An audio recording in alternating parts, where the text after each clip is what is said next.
என் பொண்ணுக்காகங்க. பிறந்த தேதி, பிறந்த நேரம், பிறந்த இடம் சொல்லுங்க. 22 22 11 11 2019. 2019. பிறந்த நேரம் 7:08 காலை. 7:08 AM. பிறந்த இடம் சார்? சென்னை தாங்க. சென்னை. ராசி, நட்சத்திரம், லக்னம் சொல்லுங்க சார். கன்னி ராசி, உத்திர நட்சத்திரம், விருச்சிக லக்னம். கன்னி ராசி, உத்திர நட்சத்திரம், விருச்சிக லக்னமா? என்ன கேள்வி கேட்கணும் சார்? இல்லை, அதான் என் பொண்ணுக்கு வந்து இப்போ சந்திர தசை நடக்குது. ஐயாவோட மாணவர் தான் நான். அவங்களுக்கு வந்து இப்போ சந்திர தசையில புதன் புத்தியும் அட்டமா சனியும் ஒன்னா வரப்போகுது. அதுவும் இல்லாமல் எங்களுக்கு ஆயுள் எப்படி இருக்கு, ஆரோக்கியம் எப்படி இருக்கு எல்லாமே தெரியணும். அதான் பின்னாடி வர செவ்வாய் தசை. சரிங்க. செவ்வாய் வந்து தனி புதனோடு இணைந்திருக்கிறார். ஆமாங்க, நீங்க விருச்சிக லக்னத்துக்கு 12ல இருக்கக்கூடாது செவ்வான்னு சொல்லியிருக்கீங்க. 12ல இருந்தா 6ஆம் இடத்தை வலுப்படுத்துவார்னு அர்த்தம். கடனோ நோயோ போன்ற அமைப்புகள் இருக்கும்னு அர்த்தம். சரிங்க. ஆனா அதுக்காக ஆயுள் பயப்படுற அளவுக்குலாம் இங்க கிடையாது. சனி சுபத்துவம் 8ஆம் இடத்தை குரு பார்க்கிறாரு. ஆமாங்க, 8ஆம் இடத்தை குரு சுக்கிரன் பார்த்தாலும் 8ல ராகுவும் சனி பார்வையும் இருக்கிறதுனால கேட்குறேன். இருக்கட்டும், 120 வயசுல இருந்து ஒரு 30-40 வயசு குறையுது, அவ்வளவுதான். சரிங்க. 8ல ராகு இல்லைன்னா 90 வயசு 95 வயசுன்னு சொல்லிக்கலாம். ஆயுள் கண்டம் எதுவும் கிடையாது. சரிங்க. அந்த ராகு தசை நடக்கும்போது சுக்கிர குரு பார்வை இருக்குல்ல, சுபத்துவம் இருக்குல்ல. ஆமாங்க.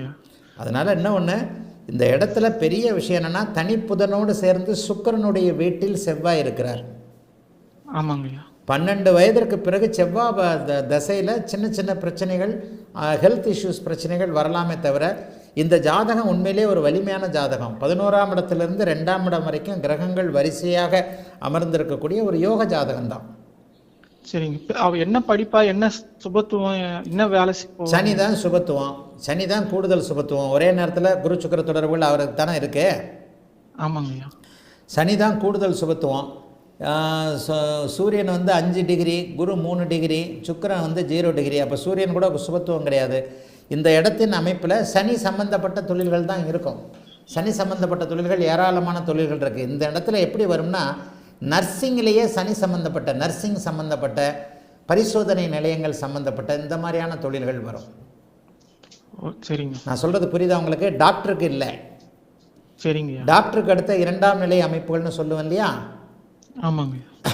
பயாலஜி சம்மந்தப்பட்ட, பயோ சம்மந்தப்பட்ட, பயோ ஆராய்ச்சி சம்மந்தப்பட்ட, பரிசோதனை நிலையங்கள் சம்மந்தப்பட்ட, நர்சிங் சம்மந்தப்பட்ட துறைகளில் அந்த குழந்தை படிக்கும். சரிங்க. வாழ்க்கையெல்லாம் நல்லா இருக்கும்லங்க? உண்மையிலே நல்லா இருக்குங்க. ஏங்க நல்லா இருக்கிறத நல்லா இருக்குன்னு தானே சொல்ல முடியும். ஒரு பாயிண்டில் ஜோசியம் இல்லைங்க. நான் தான் சொல்லியிருக்கிறேன், விருச்சிக லக்னத்திற்கு 12ல் இருந்தால் அவர் 6ஆம் இடத்தை பார்ப்பார், அது ஒரு பலவீனம் தானே சொல்லியிருக்கிறேன். அப்போ விருச்சிக லக்னத்துக்கு 12ல் செவ்வாய் இருக்கிறவங்கெல்லாம் அவ்வளோதானா? அப்படிலாம் கிடையாதுங்க. தசாபக்தி அமைப்புகளை பார்க்கணும்ல. ராகுதசை நல்லா தான் இருக்குது, புதனுடைய வீட்டில் தான் இருக்கிறாரு, 8ல் தான் இருக்கிறாரு. இருந்தாலும் அவர் 2 சுபர்களுடைய தொடர்பில் இருக்கிறார். ஆக இந்த குழந்தை இயல்பான நல்ல ஒரு வாழ்க்கையை கண்டிப்பாக அடையும். அதில் எந்த விதமான கவலையும் வேண்டாம். மன வாழ்க்கையும் நல்லா இருக்கும். சனி சம்பந்தப்பட்ட, செவ்வாயும் சனியும் சம்பந்தப்பட்ட, நர்சிங் சம்பந்தப்பட்ட, 2ஆம் நிலை மருத்துவம் சம்பந்தப்பட்ட தொழில் அமைப்புகளில் கண்டிப்பாக வரும். வாழ்த்துக்கள், நல்லா இருப்பீங்க. அழைத்ததற்கு நன்றி ஐயா.